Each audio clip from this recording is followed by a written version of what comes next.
তুমি যে দুশ্চিন্তা করতে করতে শুকিয়ে গেছো, খাবারের রুচি হারিয়ে ফেলেছো, নির্ঘুম রাত কাটাতে কাটাতে একেবারে ক্লান্ত হয়ে গেছো। এই যে নির্ঘুম রাত কাটানো, ক্লান্ত হয়ে যাওয়া, দুশ্চিন্তা করা, এগুলো আদৌ তোমার কোনো উপকারে আসছে?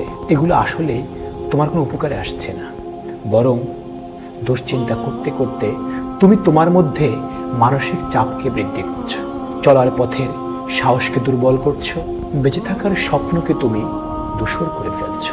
ধরো তুমি সর্বশেষ পরীক্ষায় ভালো ফলাফল করতে পারোনি, ব্যবসা করতে গিয়ে অনেক টাকা লস করেছো, যা তুমি চেয়েছো তা তুমি পাওনি।